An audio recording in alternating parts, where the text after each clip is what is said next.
Today we will discuss the radioactive decays. We will continue our discussion on this, and today we will focus on the alpha decay. Alpha decay, as we mentioned in the last lecture, is when a nucleus, say X, with atomic number, so the mass number A and atomic number Z and neutron number n, which is equal to A minus Z, goes to or decays to another nucleus, let us denote it by Y, and an alpha particle, which is essentially helium nucleus, which has 2 protons, 2 neutrons, and therefore mass number 4. And this will say that the nucleus Y will have a mass number A minus 4, atomic number Z minus 2 and neutron n minus 2. This helium nucleus is basically called the alpha particle. It has 2 positive charge, okay, because we are only looking at the nucleus of this thing. We are talking about the nucleus. It is not the helium atom, it is a helium nucleus. So, it has 2 positive charge. An example is Neptunium with 93 protons and 144 neutrons. Okay, so, our notation in this discussion is the center we have we represent the atomic nucleus, the letters representing the nucleus. Then on the left hand side, lower left hand side, we have the Z value, the number of protons. Lower right hand side, we have the number of neutrons and mass number A, the number of protons plus number of neutrons on the top left side. So, that is now 93 plus 144 is 237. This alpha decays to, so this is alpha decays to palladium 91 142 and mass number therefore is 233. Okay. This is an example. Not all the nuclei alpha decays. So, we can ask the question why they do not all of them, or we can ask why some of them decay through alpha emission. One thing that we have to consider is the kinematics, which means energy and momentum conservation in this case. So, let us look at the kinematics, okay, as our next topic. So, conservation of energy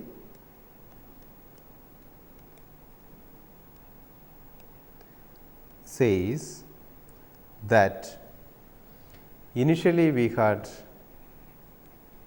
the nucleus X, which has an energy equivalent of mass m x. Let us say, let us denote the mass of the nucleus X as m x. So, the energy equivalent of that is m x c square according to Einstein's relation. This is, and let us say we are in a frame, or we are actually, we take these nuclei X, keep it in the laboratory with respect to us, it is at rest. So, it is at rest, therefore, there is no kinetic energy to it. So, the only energy that it has is due to the mass, which is m x c square, and this should be equal to the total energy of the products or after the decay. So, after the decay we have nucleus Y, which let us say has mass m y, and the energy equivalent to that is m y c square. Then we have the alpha particle, m alpha c square is the energy, and then in general they will have kinetic energy. So, they will be moving out with some kinetic energy, they will be in motion. When the alpha particle is emitted, it emits with some kinetic energy, it is emitted with some kinetic energy. So, let us denote the kinetic energy of alpha particle by T alpha and the kinetic energy of the product daughter nucleus as y T y. Okay. So, these are the kinetic energies of. So, T alpha is the kinetic energy of alpha particle and T y is the kinetic energy of y nucleus. All right. So, now this equation, energy conservation equation, says that I can take all the masses to one side and then write it as m x minus m y. All right. Let me denote the y by capital Y. I have been doing that. M y minus m alpha times c square is equal to sum of the kinetic energies T alpha plus T y. Fine. All right. Now, let us look at the left hand side of this, which is m x minus m y minus m alpha.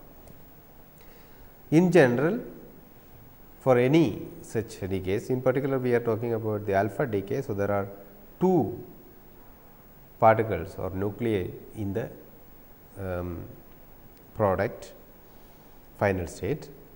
So, in general this energy the Q is, if it is going to more than 2 also, this kind of relation is valid, just that we have to consider all such final state products.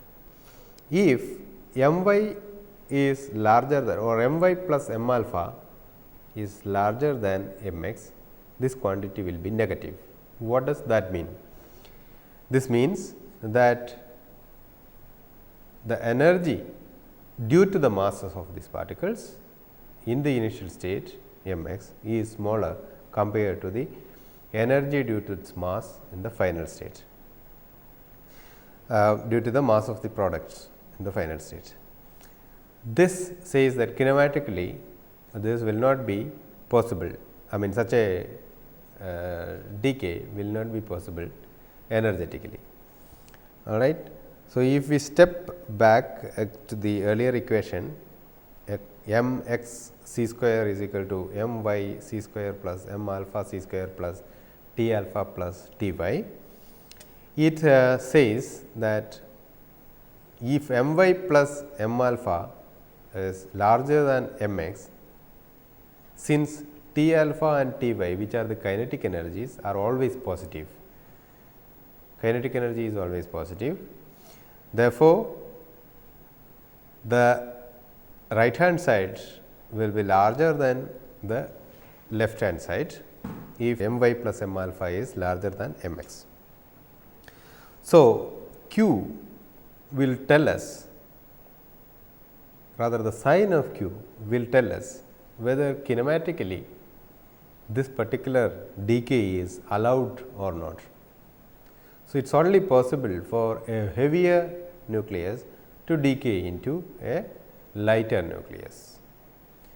Even then, the sum of the masses of the lighter nucleus m y plus the sum of the mass of the alpha particle should be smaller than m x for this decay to happen. Okay. So, this, because of the earlier relation, energy conservation relation, this is kind of a definition of what is called a Q that I have written down. We will call this the Q factor. Okay. So, for a decay to happen, Q factor should be negative, positive. Q should be larger than 0 for alpha decay in this case, and in general for any other decay. Now, in terms of kinetic energies,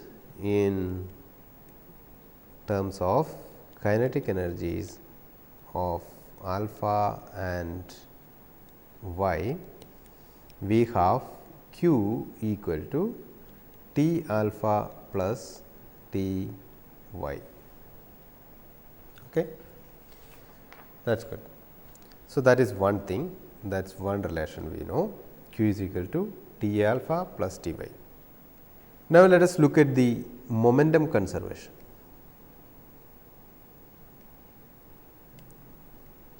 Momentum conservation means the initial momentum p x, let me denote it by the vector p x. Momentum is a vector quantity p x equal to p y plus p alpha. Sum of the momenta, 3 momenta we are talking about, the normal momenta. So, p x equal to p y plus p alpha.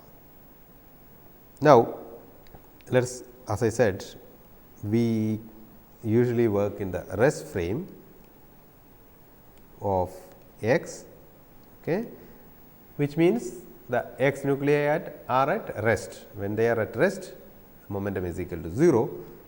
Okay.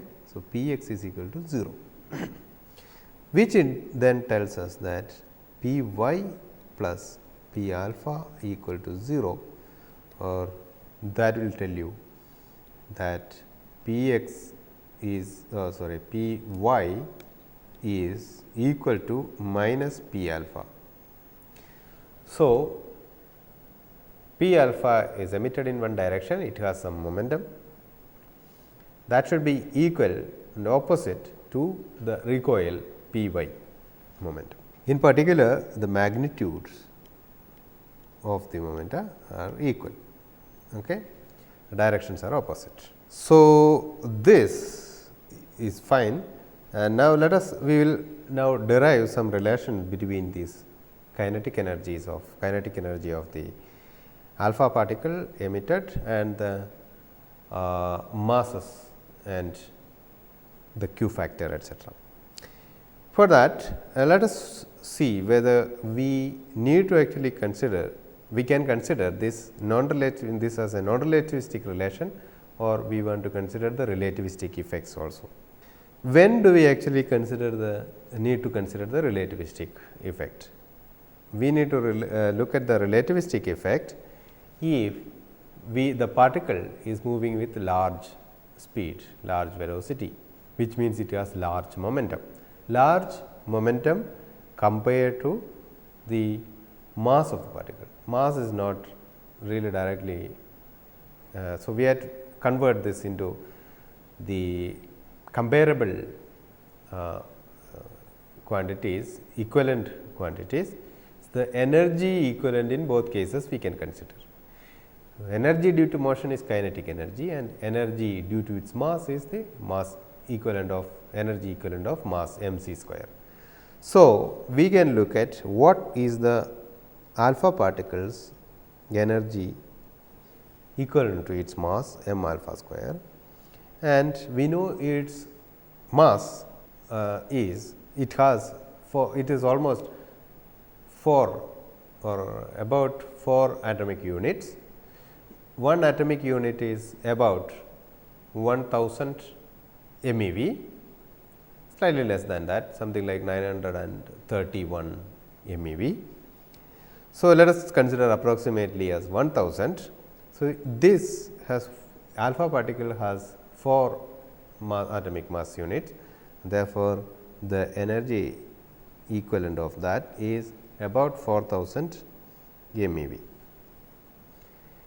And typical kinetic energy of alpha particle T alpha is about a few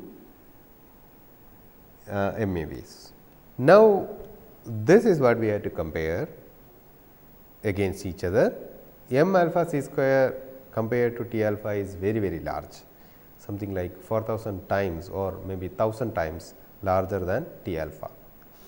So, therefore, for all practical purposes we can say that non relativistic approximation is very good. This will tell us that we can actually work in a non-relativistic approximation. So, we will be working with non-relativistic relation. In this, P is equal to m times velocity.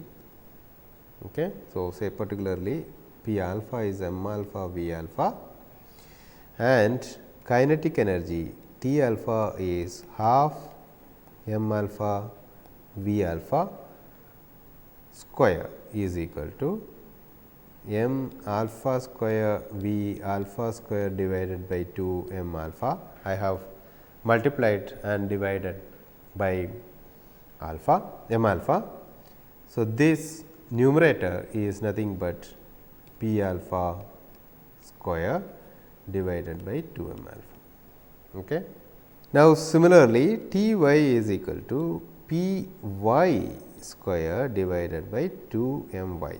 But we already saw that P y, the magnitude of P y is equal to P alpha, which means the numerator I can replace by P alpha square, denominator is still 2 m y, and this is nothing but P alpha square P alpha square divided by, let me write it as 2 m alpha instead of 2 m y in the denominator, but then I have to make up for that by multiplying by n m alpha and dividing by m y. So, now this is like two factors. The first factor P alpha square over 2 m alpha is equal to T alpha, kinetic energy of the alpha particle. So, kinetic energy of daughter nucleus y is equal to kinetic energy of the alpha particle times the ratio of the masses m alpha and m y. Now, q factor q is equal to T alpha plus T y is equal to T alpha into 1 plus m alpha over m y. Very good. Now, I can actually invert this and then write it as T alpha equal to q divided by 1 plus m alpha divided by m y. Okay. Fine. This is one relation that we get between alpha,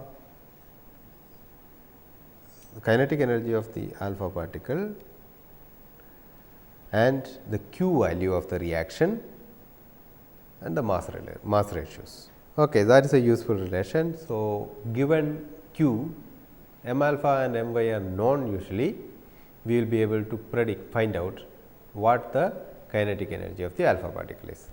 So, the kinetic energy of the alpha particle is fixed in a particular reaction.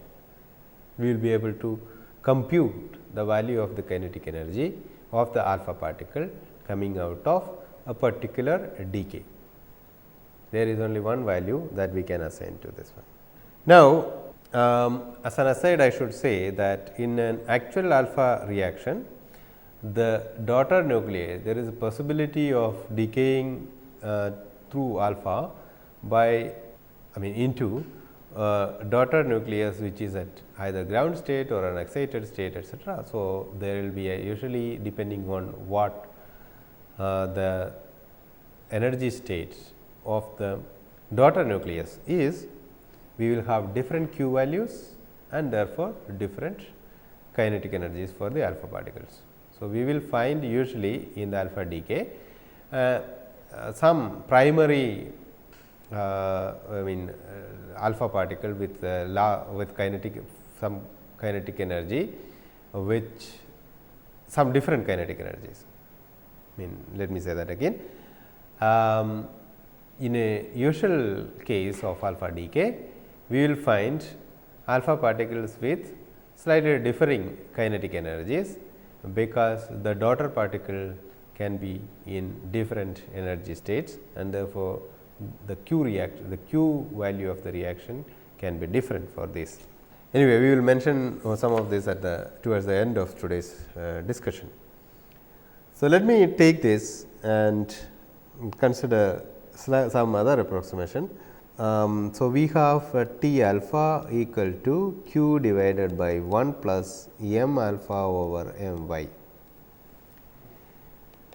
Now, if I approximate m alpha to 4 atomic units and m y to a atomic units, okay, then this will give me T alpha equal to q over 1 plus 4 by a.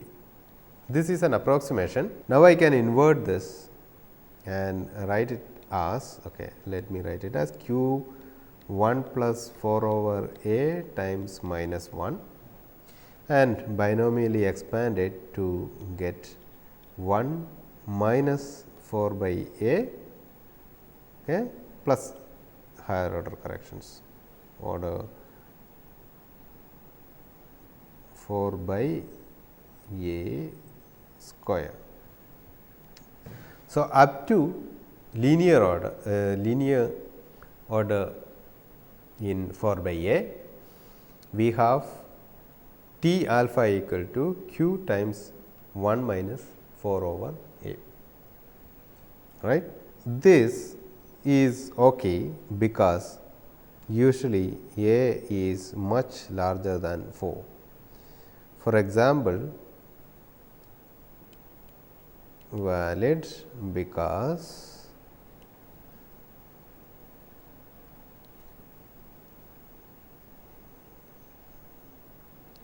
in our case of 237 neptunium going to 4 helium alpha particle plus 233 palladium, we have a equal to 237, which is certainly much larger than 4. Okay. So, this approximation is quite valid there, no problem. And so, let me write the kinetic energy therefore, in that T, let me use a different penning. Kinetic energy T is equal to q times 1 minus 4 by a.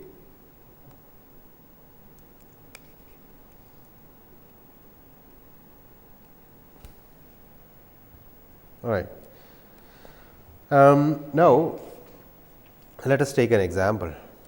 Consider the example that we have considered just now. M of 237 Np is equal to 237.048168 atomic units and mass of 233 Pa is equal to 233.040243 units and mass of alpha particle is 4002603 units.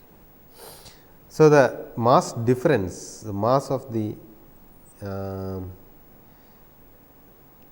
neptunium minus mass of palladium minus mass of alpha particle is equal to, you can find the difference between this, and that turns out to be 0.005322 units. Okay. So, now q is equal to m n p minus m p a minus m alpha c square, which turns out to be, so converted into kilogram, the earlier mass relation is better if you want to actually work in SI units. So, let me write that down. 8.83739 times 10 power minus 31 kilogram. That is the mass difference, and this corresponds to times c square. C is about 3 times 10 power 8 meter per second. So, almost c square is 9 times 10 power 16 meter square per second square. So, multiplying this with this 9 into 8 is 70, it turns out to be 7.94 into other decimal places as well into 10 power minus 13 joules. Is that okay? So, it is this is equivalent to 4.9574 MeV. Okay.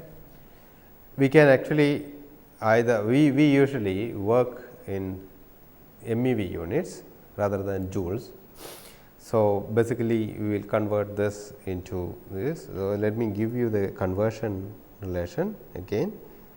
1 electron volt is equal to 1.6, almost 602 into 10 power minus 19 joules.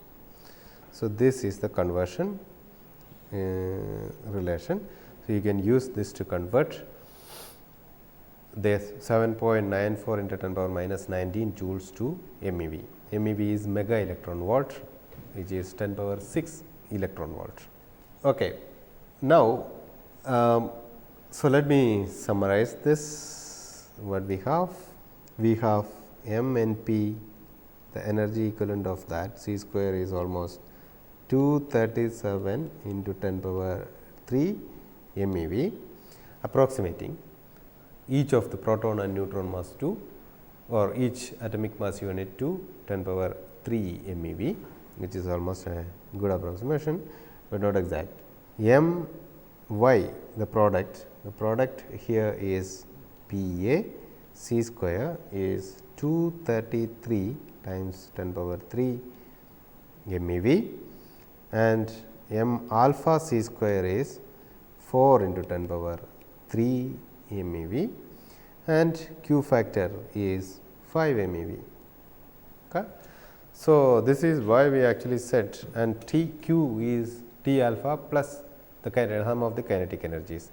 So, the sum of the kinetic energies is very small compared to the masses of the particles. All right.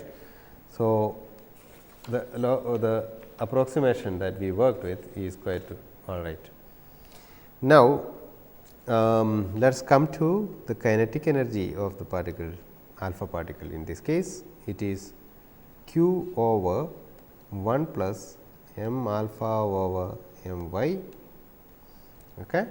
So, let us use this relation. So, this turns out to be q is equal to 4.9574 MeV divided by 1 plus 4.002603 in atomic units divided by 233.040243, which you can do the algebra is equal to 4.8736, if I have done it correctly, you check that out, MeV. Now, the approximation that we used, because 4 is much smaller than A, in this case 233, is q times 1 minus 4 by 233, which is equal to, again you do the algebra, that is equal to 4.8721. So, this is a very good approximation in this case. Up to 2 decimal places it agrees, and the third decimal place it changes a little, not much, by 1. Okay. So, this now, let us look at what is the kinetic energy of the product particle, the recoil kinetic energy. Q, the T y is equal to Q minus T alpha, so that is equal to 0.0838 MeV.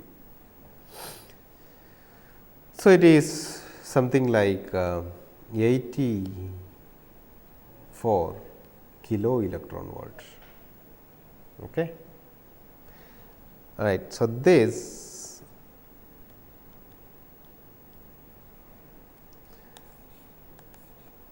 now, therefore, we can see that most of the kinetic energy is the coming from the difference in the masses is taken away by the kinetic energy of the alpha particle, because it is light. Okay. So, we can write, in fact, as you find this out, this relation again, T alpha is equal to 0.983 times Q in our case, in our example. Okay. It is and T y is equal to 0.017 Q. All right. So, this says that more than 98% of Q available energy available for kinetic energy is taken by the alpha particle. So, it is only 1.7 percentage of this which is given to the recoil, the daughter nucleus. All right. So, now let us come to leave the kinematics here and then come to what causes or what may be the reason for this decay, or rather let us discuss some theoretical model for this. So, what is the quantum mechanics of alpha emission?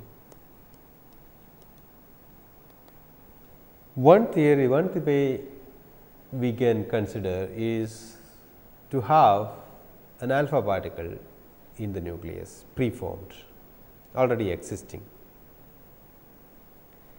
It is bound to, it is there in the potential of the daughter nucleus.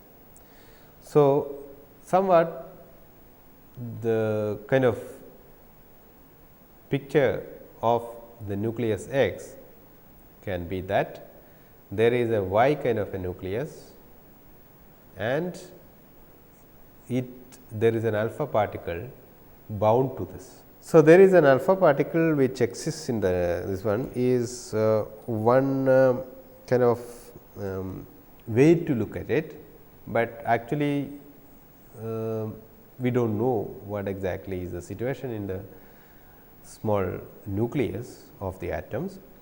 Therefore, this model may not have anything to do with the reality, but we can still take that as a kind of a toy model, some kind of a crude approximation of what may be happening, or just to as a mathematical model to understand what may be happening and try to predict whether the probability for decay etcetera can be computed using this model. So, that is what one can do. So, there exists alpha particle exists preformed pre-exists in the nucleus. Okay. Nucleus. Now, this alpha particle sees the potential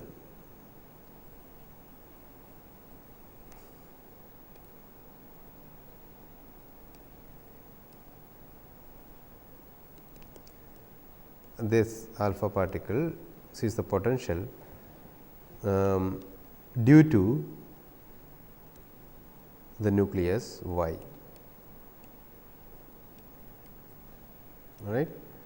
So, let us say like in our earlier case, let us consider some kind of a square well potential. So, remember these both of these are positively charged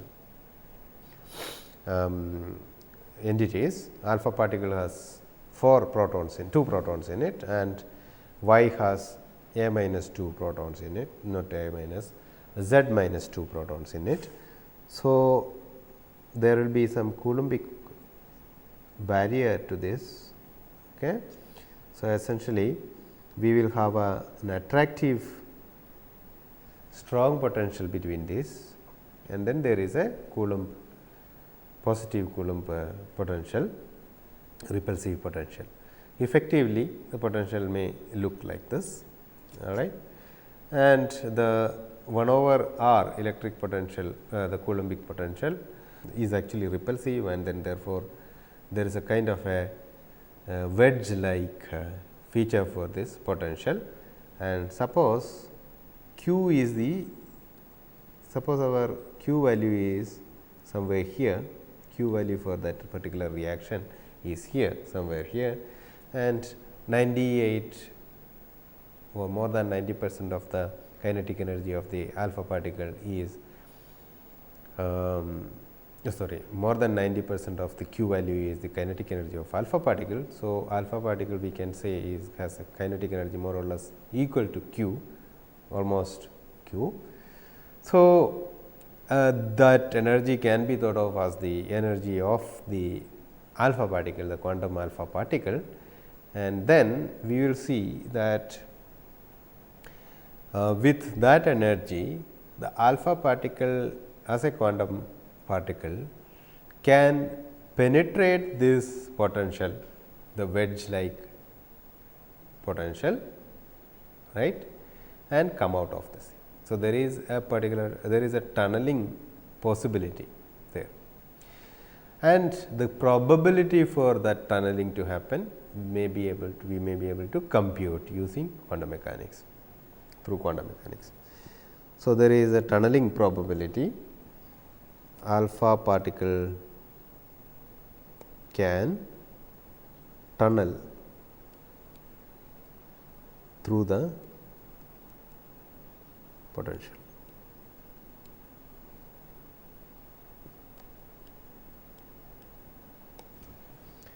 So, this could be a possible model, right, and in fact, people have worked on this and then computed what kind of probability one can actually get for particle decays, alpha particle decays for different nuclei. We will not go into the details of this calculation any further than this, just mentioning that such kind of a model and possible mathematical explanation for the alpha particle decay exists, and it is possible to compute the probability of decay. Another relation that we will just state, but not discuss, is the Geiger-Natal law of alpha decay. It says that logarithm of half life, we saw in the last discussion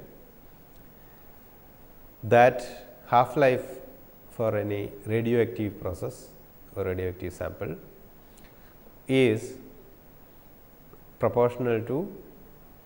inversely proportional to the probability of decay.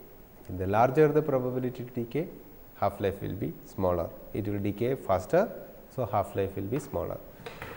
So, there is a relation between the probability to decay and the half life, an inverse relation in fact, and this logarithm of half life is related to the q value of the reaction in this manner, where A and B are constants. These constants may depend on z value for example, but they do not depend on the energy. So, the energy dependence is through Q, and this is the relation that holds most of the reactions. Okay. So, now another feature is another quantity that we may look at is the angular momentum, rather the orbital angular momentum of alpha particle. So, the angular momentum of alpha particle, let us consider an example to start with. Let us say we consider tellurium 52 protons and 53 neutrons, totaling to 105 mass number. This is seen to go down to tin 50 101. So, 51 is the neutron number, and if plus alpha particle of course. So, when we look at the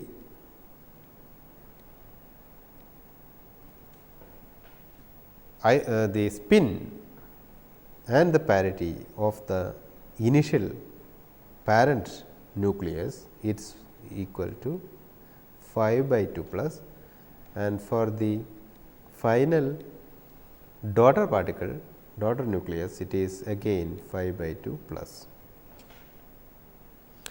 and experimentally I of alpha particle is equal to 0. Now, conservation of angular momentum will tell you that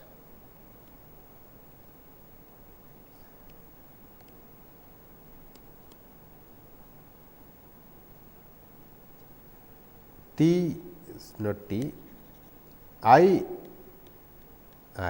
is equal to I f plus I alpha plus if there is any relative angular moment between alpha and the produced daughter particle in the rest frame of the parent nucleus. So, this plus I have written as plus inside the circle to remind us that it is to be added according to angular momentum addition rules, not like simple numbers. Okay. So, L alpha is the relative angular momentum of alpha particle. I alpha we said is equal to 0. So, if you look at L alpha, angular momentum addition rules will tell you that it is between I minus I f modulus of that increase in 1 units and up to I plus I f. These are the possible values of L alpha. We can measure I, the spin of the parent nucleus, and it is given actually to be 5/2, and spin of the daughter is also 5/2. Therefore, L alpha is 5/2 minus 5/2 is equal to 0. So, it is 0, 1, 2, 3 or 4 or 5. These are the values allowed. All right. So, now let us look at the parity.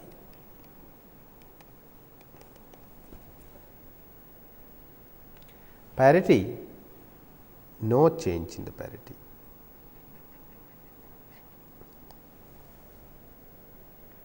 Right. Initial parity is plus 1. Okay. So, when I say no change, parity should be conserved. So, let us look at the conservation of parity.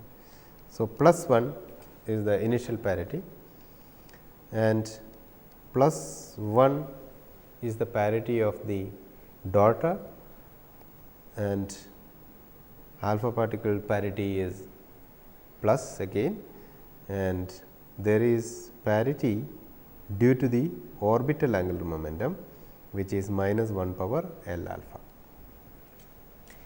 So, for conservation of parity,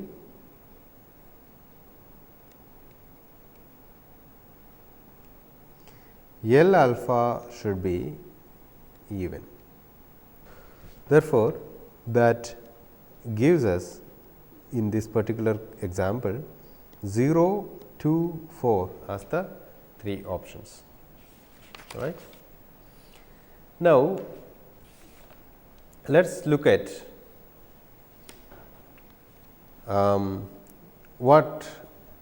which of these, whether we can make any statement about which of these is more probable.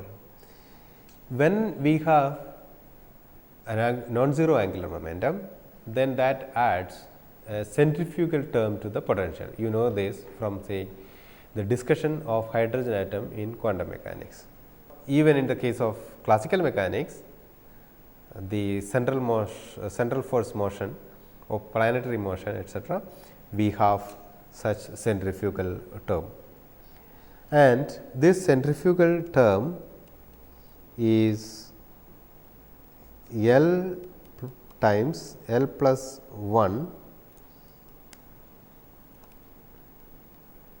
h cross square divided by 2 m r square in the case of alpha particle, quantum mechanical alpha particle, and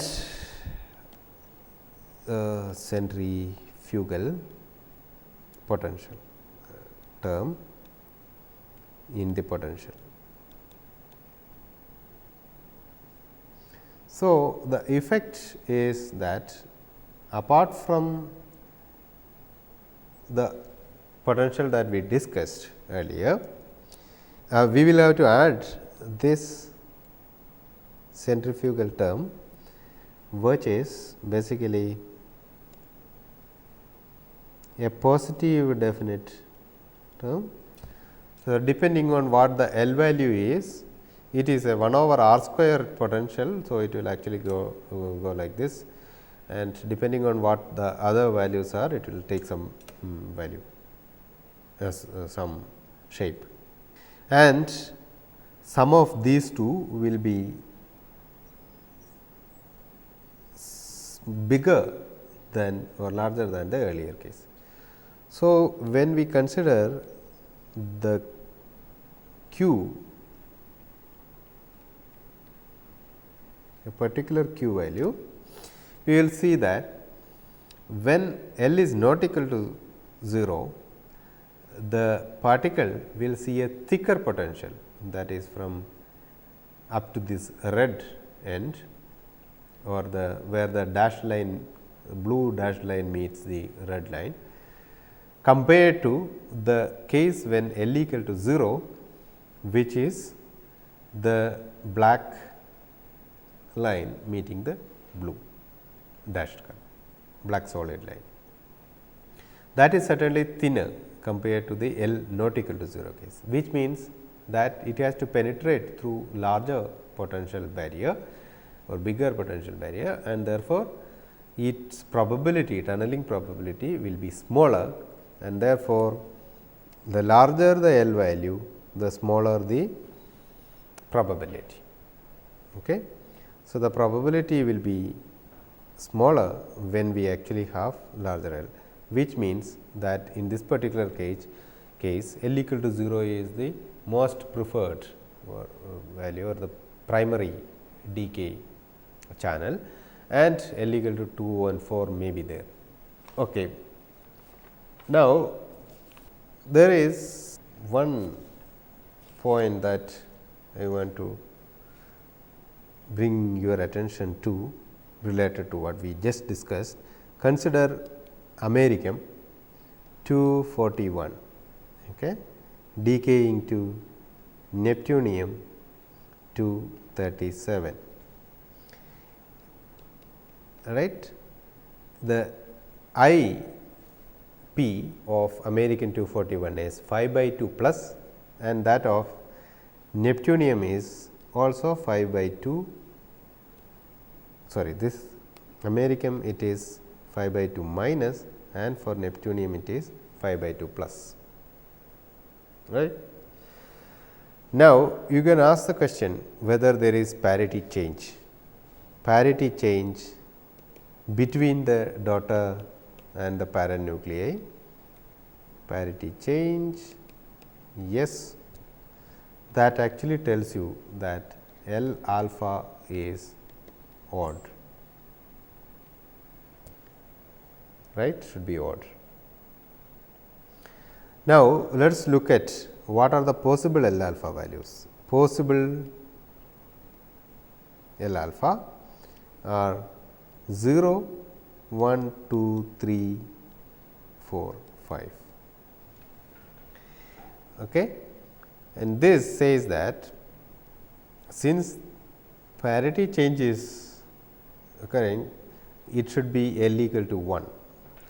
Now, let us look at American 241 going to 237 NP, but not to the ground state. This has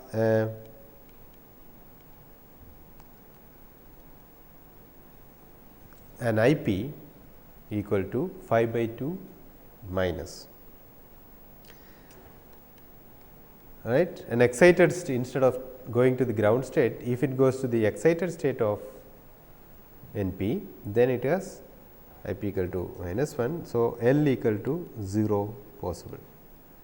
So, this together will tell you L is equal to 1, this is L equal to 0 possible. And the excitation energy of NP in this case is about 59.5 kilo electron volt, okay, which is small compared to the Q value. Q value of this reaction is 5.638 MeV. Compared to this, the excitation energy is very small, which actually says that it will, the American 241 will prefer to actually decay to an excited state of Neptunium rather than to the ground state, according to the analysis based on the angular momentum of the parent and the product. And it is indeed found that that is true. It is experimentally verified that this is also so. I mean, based on this angular momentum analysis, we will certainly be able to understand some of the basic properties of this thing. So, what we discussed today is the kinematics and angular momentum analysis of the alpha particle. So, and we will not go into the details of this. So, your textbook actually deals with the alpha particle decay in slightly greater detail. You will also find other details in other references given. So, we will stop our discussion on the alpha particle here.